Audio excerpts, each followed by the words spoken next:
Bueno, voy a hacerle alguna pregunta a cada uno de ustedes sobre este mismo tema, que el tema es Sí. amplísimo. ¿Qué promete Tatiana Cloutier con Pues respecto a este primero tema? yo creo que hablabas un poquito, yo creo que el municipio está sobrediagnosticado, el tema de seguridad está sobrediagnosticado. Yo he estado aquí en varias ocasiones aquí con ustedes, nosotros fuimos quienes organizamos la marcha por la seguridad, pusimos algunos puntos que al final de cuentas algunos de ellos han estado estableciéndose, tratando de retomar el rumbo en lo que debe de ser apropiado a nivel estatal y lo que no, y logramos instalar y hacer modificaciones a que en la propia ley pudiera ponerse un consejo consultivo distinto. Pero yo aquí doy algunas cosas que comento, que decía Juan Carlos.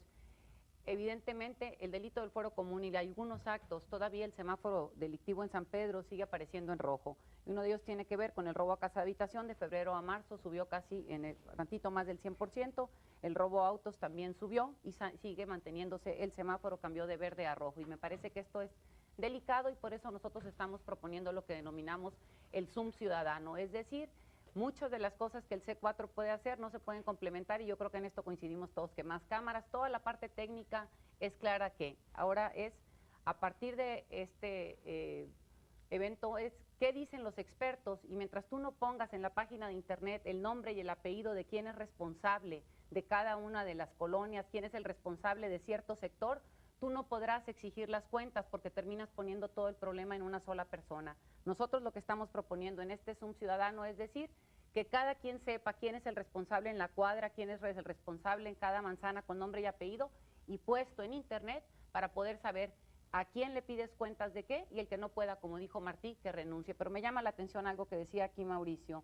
Mauricio decía que él organizó el foro de seguridad. Efectivamente, a mí me tocó de alguna manera pedir que pagamos para poder que nos prestaran a Leoluca Orlando, exalcalde de Palermo, Italia, quien Leoluca promovió todo el día, dice, necesitamos promover la cultura de la legalidad. Pero curiosamente, mientras Mauricio hacía este foro, esa noche se casaba la hija o el hijo de uno de los funcionarios públicos que habían corrido por muchas dudas en su trabajo como cabeza de la seguridad pública, y Mauricio nos pide que atendamos a esa gente porque él se va a la boda de ellos. Entonces, parte de lo que propone Leoluca es aléjate del que está puesto y cercano a la parte de corrupción.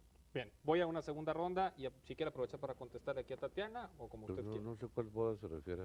¿Cuál boda? A un hijo de Rogelio Cerda. Ah, bueno, digo, es su percepción. Yo lo que diré en este tema es entenderle, por decirte, a dónde están todos nuestros sistemas de inteligencia, ¿no? Porque yo creo que a nivel PGR pues están bastante coludidos y bastante sucios, ¿no? Usted ha hecho referencias respecto a los grupos de la droga, ¿no? Sí, como... En San Pedro Garza García. Sí. A partir de la captura de ese señor Huerta hizo usted declaraciones fuertes, ¿no?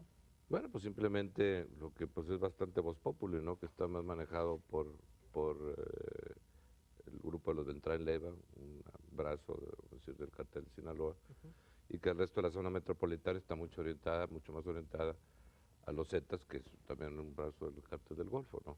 Pero ¿cómo entrarle desde el municipio a estos temas? Bueno, es un poco esto. Primero, obviamente, tienes que irte a una visión de ciudadanizar el concepto, otra vez que puedas denunciar, que verdaderamente tengas confianza en todo esto, en todo el equipamiento. Te digo, pues, al final de cuentas en San Pedro sí lo puedes hacer porque es un municipio que está relativamente aislado, tienes muy pocos accesos.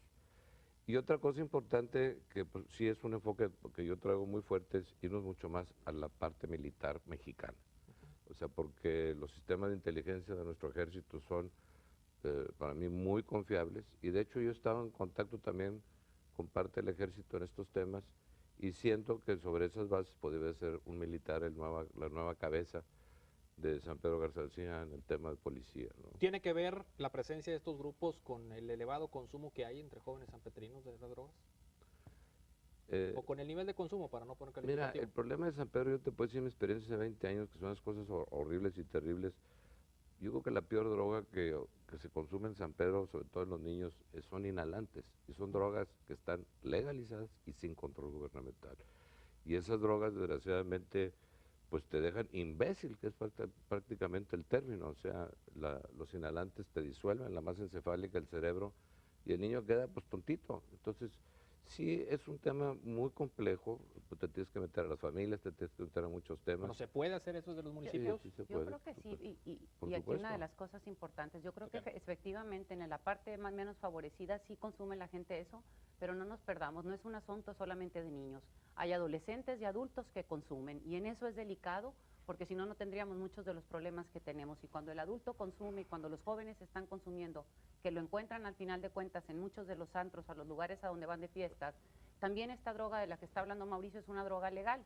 ¿A qué me refiero? Con todas estas estupefacientes que ahora puedes comprar legalmente en una farmacia, haces mezclas de otra índole y también son por sí solas autorizados y ya a la hora de mezclar crean otros efectos. Entonces considero que parte de las cosas que se tienen que hacer es poner cierto orden en los antros, poder sacar la lista de cuáles antros están correctamente establecidos, cuáles no, poner ojos en los antros y no solamente en la parte pública, porque en los antros pasan muchísimas cosas, y bueno, hacer que los padres de familia, que la propia sociedad participe en no acudir a los lugares que están mal establecidos.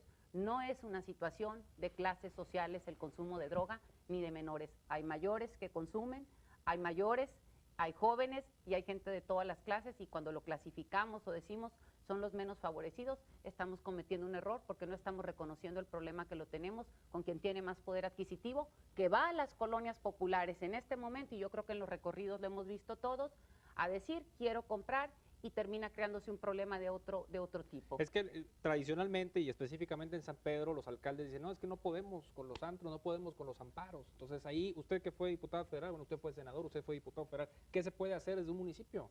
Que se traban ahí con el Tribunal de lo Contencioso Administrativo, que les pone ahí la... Yo te diría, y creo que es la parte donde la sociedad empieza a participar. Tú publicas los antros que no están legales, le empiezas a pedir a la sociedad que te apoye a no ir para poder quitarles el negocio propiamente, y como dijo inclusive el propio Alejandro Martí, se va a ver qué necesidad de regresar a lo mejor a las fiestas en casas por una temporada para no hacerles que sea negocio, como ya se cerró un antro en San Pedro.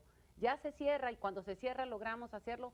Hay líneas muy delgadas que quedan abiertas por la edificación, por muchos otros permisos. Cuando la autoridad no lo hace es porque no tiene la voluntad de hacerlo, independientemente que es cierto esto de los amparos. Para cerrar esta ronda de participación, Juan Carlos. Sí, mira, Goyo, lo que tenemos que hacer es limpiar, obviamente, limpiar el municipio de droga y de la delincuencia, ¿no? Y la participación ciudadana es fundamental.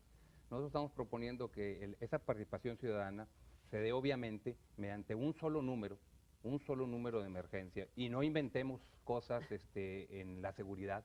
La mayoría de los países del mundo utilizan el 911, el 911. Nosotros ya estamos solicitando que nos otorguen ese número. Antes no se podía porque las LAS empezaban con 91, era imposible. Hoy por hoy ya se puede, entonces necesitamos implementar. Y la otra cosa que también, para que el ciudadano tenga la confianza que la llamada que va a hacer no va a ser intervenida, nosotros tenemos el sistema, lo vamos a presentar el próximo miércoles, el sistema en donde esa llamada que hace el ciudadano no va a ser intervenida por ninguna persona, y también cuando llegue la llamada va a ser verdaderamente una llamada que le dé la confianza que va a ser anónima. O sea, tenemos el sistema tecnológico, lo vamos a presentar este próximo miércoles 29 a las 7 de la tarde, y para nosotros es fundamental. O sea, sí tiene que participar, porque 260 policías que tiene el municipio, si ponemos 500 o 1000 o 2000 o 5000, para más de 120,000 habitantes, no va a funcionar. O sea, debe haber una participación, pero la gente no va a participar si no le damos el mecanismo y si no le damos la confianza.